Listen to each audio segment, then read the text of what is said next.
ഇടുക്കി മാങ്കുളത്ത് വനം വകുപ്പിന്റെ നടപടി വിനോദസഞ്ചാര മേഖലയെ തളർത്തുമെന്ന ആശങ്ക. പ്രദേശത്ത് ജീപ്പ് സഫാരിയുടെയും ആളുകളുടെ പ്രവേശനവും വിലക്കി വനം വകുപ്പ് ബോർഡ് സ്ഥാപിച്ചതാണ് ആശങ്കയ്ക്കും പ്രതിഷേധത്തിനും ഇടയാക്കിയത്. മാങ്കുളത്ത് വനംവകുപ്പ് നടത്തിയിട്ടുള്ള പുതിയ ഇടപെടലാണിപ്പോൾ ആശങ്കയ്ക്കും പ്രതിഷേധത്തിനും ഇടവരുത്തിയിട്ടുള്ളത്.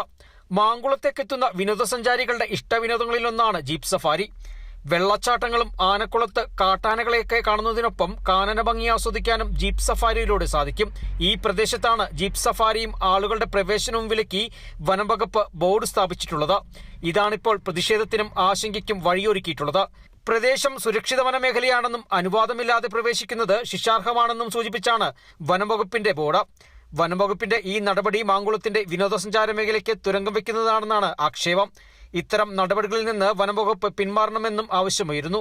മുൻപ് പെരുമ്പങ്കൂത്തിൽ ദേവികുളം ബ്ലോക്ക് പഞ്ചായത്ത് പണി കഴിപ്പിച്ച പവലിയനിൽ വനംവകുപ്പ് ഇടപെടൽ നടത്തിയത് വലിയ പ്രതിഷേധത്തിന് ഇടവരുത്തിയിരുന്നു.